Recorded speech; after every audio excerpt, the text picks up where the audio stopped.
Now, after nearly 2 years on special leave, Judge President Selby Mbenenge is back on the bench, cleared of sexual harassment and impeachment. The Judicial Service Commission ruled that there wasn't enough evidence to prove his accuser, a court secretary Andiswa Mengo's claims, though it found that he acted improperly by having a flirtatious relationship with a junior employee. The decision has sparked outrage, with critics saying it sends a worrying message about power and gender and accountability in the judiciary. Let's bring in Mbekezeli Benjamin, who is a research and advocacy officer at Judges Matter. Mbekezeli, thank you so much for making time for us. Good morning.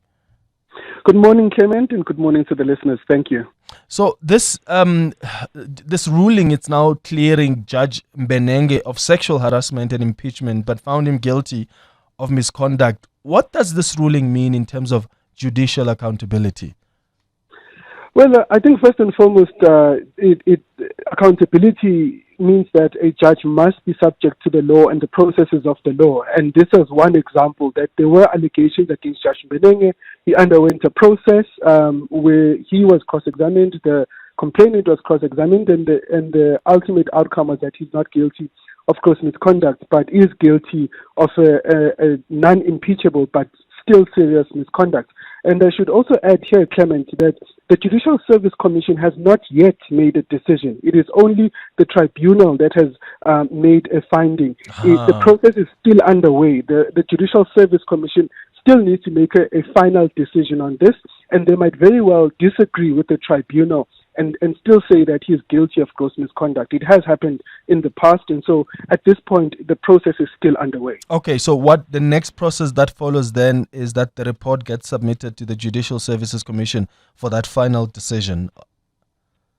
Yes, so the JSC, that is the Judicial Service Commission, sitting without the members of Parliament. Yeah. So it will only be the judges and the lawyers who will consider the tribunal report, the statements from the judge and the complainant, and then they will make the final decision on the guilt or otherwise of the judge. Okay, there's been a lot of debate about what this sort of demonstrates around the clear power imbalances between a judge, president, and a junior staff member. From your perspective as Judges Matter, what is most troubling aspect of this ruling, and what do you think are its wider implications, especially for public confidence in the judiciary?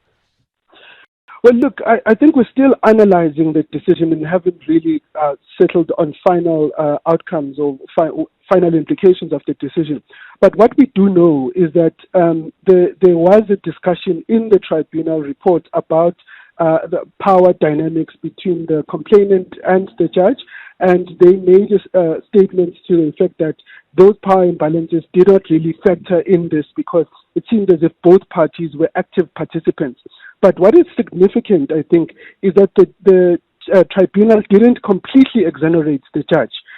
They still found him guilty of misconduct. It's not gross misconduct which may lead to impeachment, but it is misconduct that might lead to a fine. And we've seen in past cases, the JSC has imposed a fine of up to R1 million on a judge. And so it is still a serious finding that the judge has been found guilty of.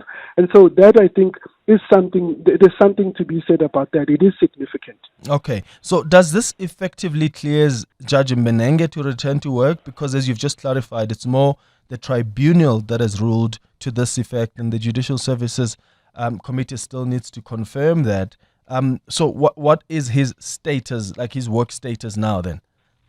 Well, look, Clement, in 2024, when the JSC was considering suspending Judge Mbenenge, he gave an assurance that he will take special leave until this process is complete.